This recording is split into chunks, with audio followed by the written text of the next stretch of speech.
tardes, mi nombre es Paula Suárez y el día de hoy voy a presentar mi segundo artículo que lleva por nombre Si los requerimientos de energía y proteínas se cumplen a nivel intrahospitalario. Entonces, a modo de contenido, lo que el día de hoy les voy a presentar. Entonces, el artículo que les voy a presentar hace parte de la revista del Journal Human Nutrition and Dietetics. Es con una clasificación Q1 y el autor principal hace parte del Departamento de Nutrición y Dietética del Hospital de Torbay en Turquía. Entonces, a nivel intrahospitalario se utilizan herramientas para detectar si los pacientes se encuentran en un estado de nutrición. En este caso, MUST fue uno de los que usaron. Con ello permite evaluar a los pacientes y darles un tratamiento oportuno. Sin embargo, a nivel de servicios de alimentación debe realizar o evaluar esos menús que son ofrecidos y si es necesario se deben actualizar, pues dependiendo de las inconsistencias que presenten. Entonces, a nivel intrahospitalario también se ofrecen refrigerios y suplementos nutricionales que permiten que el paciente como que cumpla sus requerimientos de energía y proteína. Sin embargo, lo ideal es que a través de los tres principales tiempos de comida contribuya a ese aporte. Sin embargo, estudios refieren que el 63% de los pacientes consumen alimentos externos ofrecidos en el hospital. Entonces, el objetivo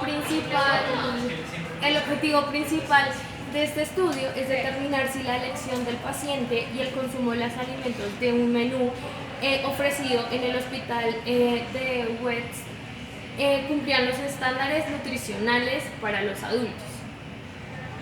Entonces, en cuanto a la metodología, es un estudio transversal. Tomaron la muestra de los pacientes a nivel aleatorio. Se realizó en el Hospital del Suroeste del Reino Unido entre el abril y mayo del 2015 y se tuvieron 24 salas de hospitalización en cuenta. Sin embargo, excluyeron a la unidad de cuidados intensivos y la unidad de maternidad. Entonces, en cuanto a los criterios de exclusión, tuvieron en cuenta a pacientes que tenían algún tipo de dieta terapéutica. En este caso solo se enfocaron en pacientes con dieta normal, una enfermedad terminal o la herramienta para diagnosticar a pacientes en estado de nutrición, el MUST, si se encontraba incompleto. En este caso tuvieron en cuenta si el paciente se encontraba en un estado nutricional adecuado o si estaba en un estado nutricional alterado. Entonces, para esto, si el paciente se encontraba adecuado nutricionalmente, establecieron un requerimiento de energía de 2.550 en promedio y de 56 gramos de proteína. Si el paciente tenía alguna alteración nutricional, era de 2.675 y de proteína de 60.2. Entonces, utilizaron como herramienta para evaluar la ingesta de los pacientes el recordatorio 24 horas. Con ello, pues tomaron toda la información detallada del día anterior. Además tuvieron ayudas visuales como el plato porcionado, si había consumido el cuarto, la mitad, 3/4 o si había consumido todo el plato. Además tuvieron en cuenta si había consumido o no suplementos nutricionales. Además se les cuestionó a los pacientes sobre el tamaño de la porción consumida para cada componente. Entonces, para determinar cuál era la ingesta de proteína y de energía en los pacientes se utilizó un menú hospitalario que ya venía preanalizado por una compañía de apetito que les ofreció o que tomaron como referencia. Además, tuvieron en cuenta los rotulados de los alimentos que los pacientes consumían o que los familiares les llevaban. Tuvieron tres principales términos en cuanto a la dieta. Una que era un menú ofrecido por el hospital, un menú en el cual ellos podían escoger qué era lo que querían consumir o ya como tal los alimentos que habían consumido en general, incluyendo los que habían sido traídos por un familiar. En este no tuvieron en cuenta los suplementos nutricionales en los pacientes. Se utilizó el programa SPSS, se utilizó una prueba T para determinar si habían algún tipo de diferencias significativas.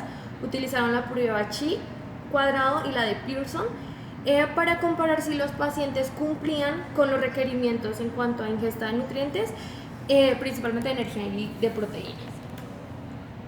Entonces, ya en cuanto a los resultados, para los pacientes que habían presentado que les habían suministrado o ofrecido alimentos externos, tuvieron una ingesta de 2092 kilocalorías y que ellos estaban en un estado nutricional normal. En cuanto a la proteína, encontraron que para los pacientes que se les habían suministrado los alimentos que ya estaban establecidos a nivel intrahospitalario, el consumo de proteína había sido de 18.4 gramos.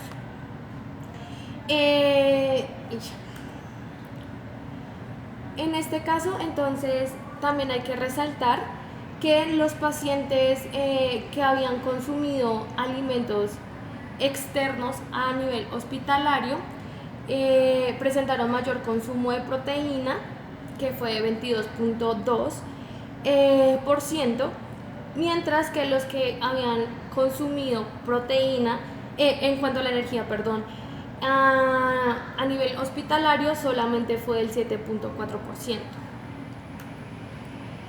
Entonces, en cuanto a la discusión de resultados, este estudio se comparó con uno realizado en Suiza, lo que indica que se encontró una ingesta inadecuada en más del 70% de los pacientes.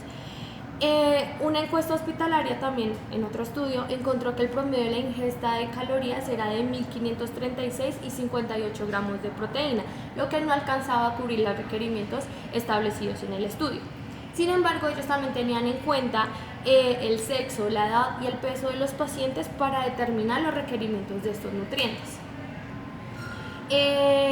También hay que resaltar que en algunos pacientes el requerimiento va a ser mucho más alto por la patología que presenta. Uno de los hallazgos que encontró el estudio fue que si hubiesen tenido la oportunidad de haber pesado los alimentos o haber hecho una documentación fotográfica, el análisis de la ingesta hubiese sido mucho más preciso que el que ellos pudieron analizar. Y una de las también en discusiones en que llega el estudio es que no se cubrió la ingesta del requerimiento de energía y proteína en estos pacientes a los que se les ofrecían los 3 tipos de menús.